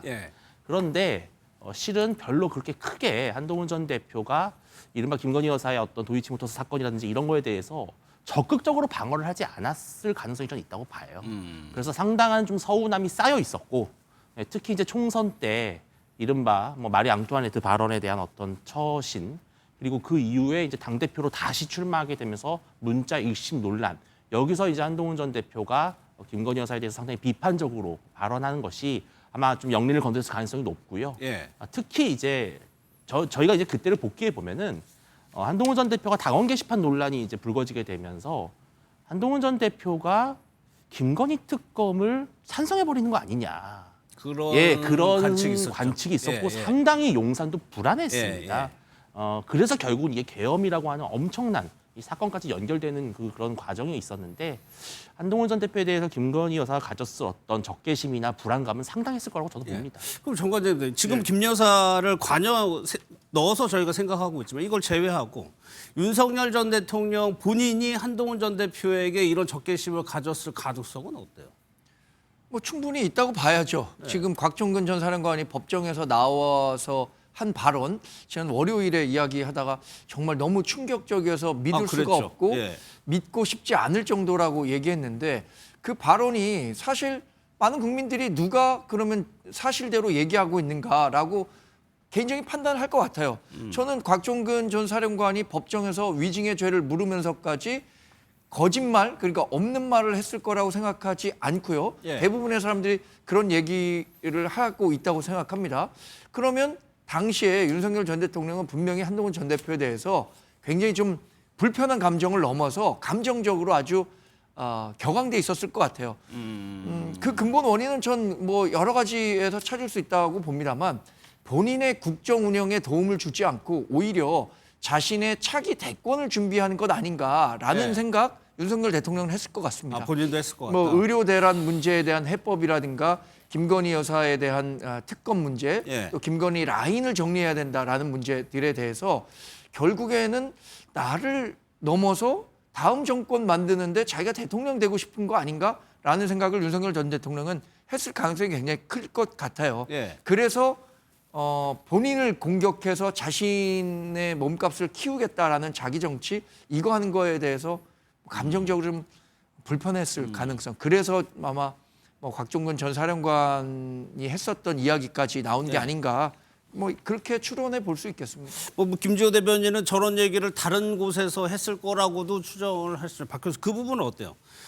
감정이 별로 좋지 않아요. 근데 그날 술을 엄청 마셨다고 본인들이 얘기를 했거든요. 그러면 술이 취하게 되면 아무래도 감정이 격앙될 수가 있죠. 술 때문에 이게 일이 커졌다라는 거에 대해서는 어떻게 해요? 저는 뭐 전혀 상관관계가 없다고 보진 않습니다. 그러니까 술을 먹으면 말이 편해지죠. 특히나 본인이 최고의 권력자입니다. 그러면 말에 제한을 거는 사람이 없어요. 누구 눈치를 원래부터 윤석열 전 대통령은 누구 눈치를 보지 않는 사람인데 거기다가 술까지 먹고 그럼 마음에 있는 그런 앙금들 이런 것들이 자연스럽게 노출되는 거예요. 뭐 과거의 대선 캠프 때도 고성이 뭐 매일 오갔다 이런 얘기들 저 당시에도 이제 많이 들었었는데 이런 표현들이 일상적으로 됐기 때문에 일상적으로 또 술자리가 많았고 또 그러다 보니 이런 표현들이 결국은 계엄을 앞두고 계엄에 대해서 생각을 가지고 있다 보니까 결국은 이것이 진화한 거 아니냐. 그리고 실제로 이재명 대표뿐만 아니라 왜 한동훈까지 체포하려고 그랬을까? 이것에 대해서 많은 사람들이 의문점을 가졌었는데 그 의문점이 풀린 게 바로 이런 얘기예요. 10월 국군의 날 때 한동훈 잡아와서 총으로 쏘고 싶다라고 하는 얘기가 있었다라는 거죠. 그러면 이런 것들의 불씨는 단순하게 그냥 그 업무적인 소위 우리가 흔히 당청 갈등이라고 불리우는 이런 뭐 한동훈 전 대표의 자기 정치에 대한 뭐 불신이나 이런 걸 넘어서는 감정적인 문제까지 결국은 연관이 된 거고 그 감정적인 연관의 고리로서 김건희 씨가 있었던 거 아니냐. 이것이 갖다가 결국은 감정과 정치적인 이해관계 이것이 갈마들면서 결국은 야당만 체포하는 게 아니라 야당 인사만 체포하는 게 아니라 여당의 한동훈 대표까지도 체포하라고 하는 이런 어처구니 없는 결과까지 이어진 것은 이런 그 계엄의 어떤 그 내용과 어떤 방식이 굉장히 감정적이고 또 개인적인 어떤 그 것에 많이 의존하는 그래서 갑자기 어느 날 갑자기 소위 말하면 계엄령을 포고령을 내리는 이런 현상으로까지 이어진 것은 결국은 아까 우리가 오랫동안 김 여사의 공적 신분으로서의 어떤 그 처신 이 부분에 얘기했지만 예. 윤석열 대통령 스스로도 공적 신분인 대통령으로서 어떤 감정 조절의 문제 그리고 부인과의 어떤 그 부인으로부터 전해지는 얘기를 끊지 못하는 것 그리고 본인이 술 먹고 본인을 통제하지 못하는 것 그리고 감정과 소위 말하면 국정을 갖다가 섞은 것 예. 이런 것들의 결과물로서 계엄 포고문 이후에 한동훈 전 대표에 대한 체포까지도 지금 얘기가 나오는 거 아니냐 그런 점에서 본다면은 굉장히 일관성 있는 공적 관리를 받지 못하고 절제를 하지 못했던 그것은 술과 부인이라고 하는 부인의 이런 소위 백엔잎 송사라고 하는 게 떨어질래야 떨어질 수 없는 하나의 퍼즐 조각으로 맞춰지는 거 아닌가라는 생각이 드는 거예요. 제가 영상 하나만 설명드리고 김주호 대표 아까 저 국군의 날 영상 보셨죠? 그게 그날 있었다는 겁니다. 그 영상을 보면은 윤석열 전 대통령이 있고 김건희 여사가 그 옆에 있습니다. 그리고 한 4명, 5명 건너편에 한동훈 전 대표가 있죠. 그러니까 한 5명 지근거리에서 저 행사를 끝내고 나서 그날 저녁 8시쯤에 그 일이 있었다는 거예요. 예. 이게 이제 이렇게 보시면 될 것 같아요. 이재명 대통령에 대한 구속영장이 기각되고 총선에서 대패한 이후로는 윤석열 정부 자체가 내리막길이었습니다. 그럼 네. 이 상황에서 뭔가 다시 뒤집을 방법이 요원했고 여기에 뭐 한동훈 전 대표까지 대표가 돼서 거꾸로 그냥 대드는 그런 상황이 연출됐기 때문에 윤석열 전 대통령 자체가 그 당시에는 굉장히 사면초가였다. 그러면 이것을 돌파해야 되는데 어떤 방식으로 돌파해야 되나 도저히 수가 안 났고 이제 솔직히 말해서 저희는 내란이나 계엄뿐이 없었는데 그러면 내란을 같이 할 동지를 모아야 되지 않겠습니까? 네.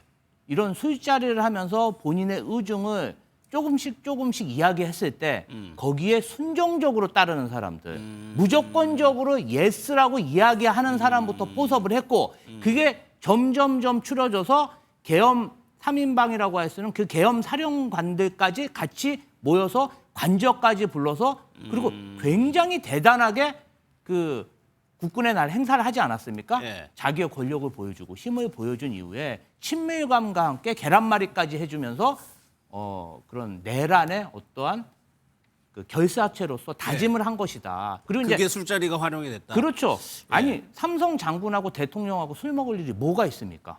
그리고 멀쩡한 군인들이 저런 불법 개헌 함부로 하지 않습니다. 아주 오랜 기간 가스라이팅 하면서 그런 사람들만 모아서 자꾸 동조하고 또 이구동성으로 이야기하다 보니까 네. 점점점 젖어들어서 경각심을 잃어버리고 결론적으로는 다 저렇게 내란군으로 된 게 아닌가 이렇게 알겠습니다. 보입니다. 어제 윤석열 전 대통령 재판도 한번 살펴볼 텐데 특이하게요. 저녁 식사가 화두에 올랐었습니다. 어떤 얘기인지 영상을 직접 보도록 하겠습니다. 그 이 첼기치 물어볼 때 그 얘기했던 건 첫 번째 통화할 때 얘기하신 겁니다. 나중에 피고인이 물어보실 거 물어보시죠. 지금 이렇게 하면은 아니 근데 왜냐하면 또 지금 구속된 상태라서 식사 문제가 있어서 사실 제가 지금 마음이 지금 네. 아니 근데 이건 피고인 입장이고 지금 기관 입장에서 저 교도관들도 다 지금 식사도 하시러 가셔야 되고 하는데 일단 빨리 물어볼 거 물어보시고 빨리 정리를 하죠. 국회에서는 어떻게 답변을 하셨냐면 그 시간대는 뭐 정확히 모르겠는데 나나 국방장관 아유 오늘 우리 저기 법정경위님 너무 죄송합니다. 저 법정경위님들 뭐 맛있는 거 한번 쏘든지 한번 해야지. 너무 늦은 시간까지 고생 많이 하셨고. 어떤 대목을 보려고 하면 이제 식사 문제가 이게 재판이 길어지니까 저녁 식사 얘기가 나왔어요. 그러니까는 윤석열 전 대통령이 나 원래 저녁 못 먹는다 하면서 바로 본인이 직접 신문을 이어갑니다. 윤 의원 이걸 보면 그 전에 변호인단에서 식사 못할 정도로 재판을 빡빡하게 잡는다라는 취지로 얘기를 했었는데 본인이 재판장이 식사하라고 하는데도 거부하고 신문을 한다 그 얘기하고 좀 다른 것 같아요.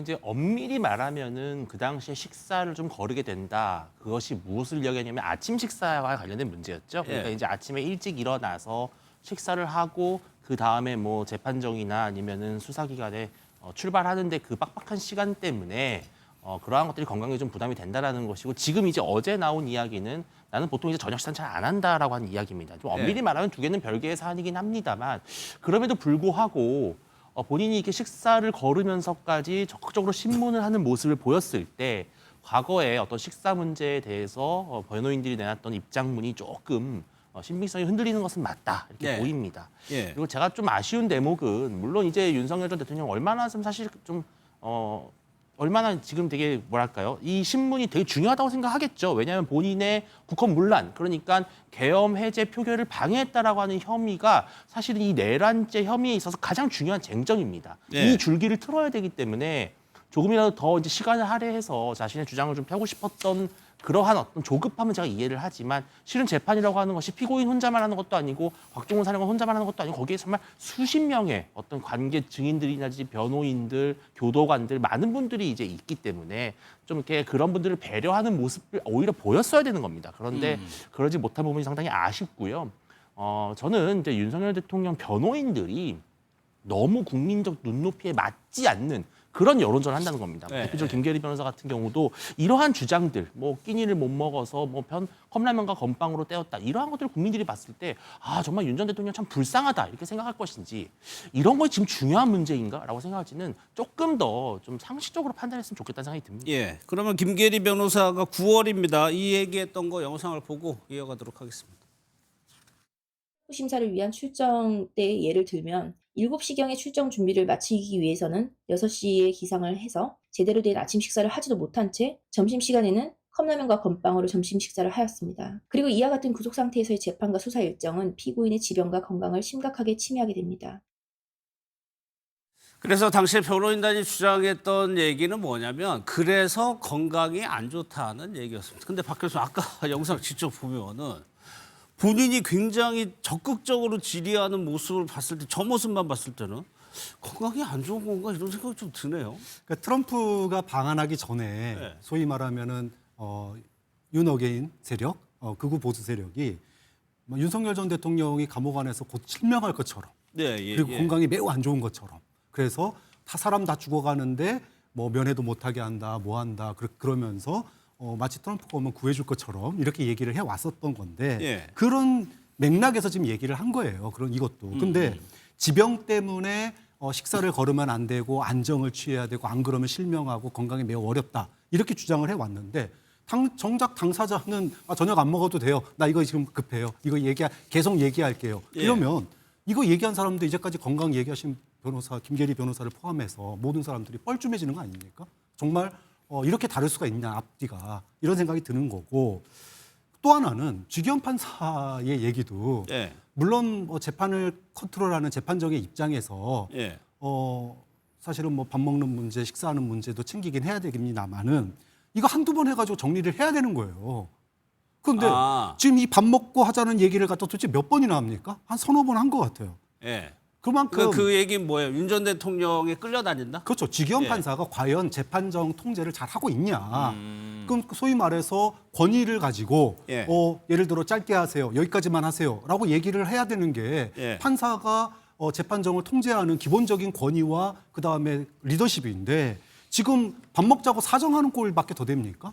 그런 점에서 이게 과연 지기현 판사가 재판정을 과거의 구속 취소 사유도 굉장히 어이없는 사유였지만 지금 재판하는 거 이렇게 생중계 안 됐다라 그러면은 아무도 몰랐을 일인데 이건 뭐 거의 피의자한테 사정해서 밥 먹자고 사정하는 이런 모양새가 만들어지면 지기현 판사가 과연 똑바로 재판정을 통제하고 있는지에 대해서조차도 국민들은 의구심을 보낼 수밖에 없는 면이 있는 거죠. 그래가지고 교도관 법정 직원들의 식사를 걱정하면서 본인이 늦은 시간까지 뭐 고생했다고 해서 본인이 한번 쏘겠다 뭐 이런 취지로 얘기를 했던 것 같아요. 이거는 어떻게 보세요, 정광재? 글쎄요, 저 내란 혐의 재판이잖아요. 그래서 어떻게 보면 굉장히 중요한 죄를 다루고 있는데 뭐 그렇다고 해가지고 엄청나게 뭐 엄숙하게 할 필요는 없어 보이긴 하지만 조금 가벼워 보인다 그런 지적이 있는 것 같아요.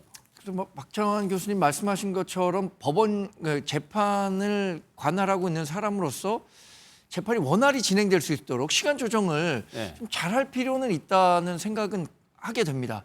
그러니까 저는 이게 식사 시간도 되고 하니까 자꾸 그 피고인 그러니까 윤석열 전 대통령의 말을 좀 줄여달라라는 완곡한 요청을 한 것 같은데 이 완곡한 요청에 대해서 보는 사람에 따라서는 왜 이렇게 단호하게 못하느냐라고 생각할 수는 있지만 지금 내란 재판이라는 본인으로서, 그러니까 피고인으로서는 절체절명의 재판을 하고 있는데 충분히 할 얘기를 왜 보장해주지 않느냐라는 비판을 살 수 있기 때문에 저는 뭐 지기현 변호사가 나름 배려하는 차원에서 그 피고인의 이야기를 조금 제지시키려고는 했던 것 같아요. 네. 그리고 그 전체적으로 재판 진행하는 걸 보니까 이분이 굉장히 좀 인간적인 측면이 있는 것 같아요. 그래서 이 고생하시는 분들에게 저녁 한번 사겠다라고 한 것까지 그렇게 뭐 재판을 회의하게 하면 어떻게 하냐 이렇게 얘기하기에는 좀 무리인 것 같습니다. 그런데 아까 윤주진 의원도 잠깐 언급을 했는데 지기현 판사가 본인뿐만 아니라 교도관들도 거기에 다 기다리고 있는 거니까 그분들 생각을 해서라도 좀 식사 부분을 어떻게 하는 게 좋겠냐라고 얘기한 것 같은데 전혀 의식을 안 해요. 윤 국민들이 지기현 판사에게 굉장히 분노를 일으키는 이유 자체가 대한민국 어떤 국민도 저 지기현 판사 같은 그런 소송지를 본 적이 없다는 거예요. 아니 어떤 판사가 피고인이 나 질문 더 해야 되니까 우리 교도관들도 판사도 변호사들도 밥 먹지 말고 9시까지 저렇게 기다려주는 판사가 있었습니까? 없었잖아요. 있습니까? 저도 나중에 재판을 받으면 지기현 판사한테 재판을 받고 싶은데요. 저런 초유의 감경을 보다 보니까 한 예로 한덕수 총리를 재판하는 이진관 판사 같은 경우 얼마나 단호하게 물어보고 실체적 진실을 밝히려고 노력합니까? 지금 지기현 판사는요. 질질 끌려가다가 그전에 윤석열 전 대통령에 대한 구속 취소까지 했죠.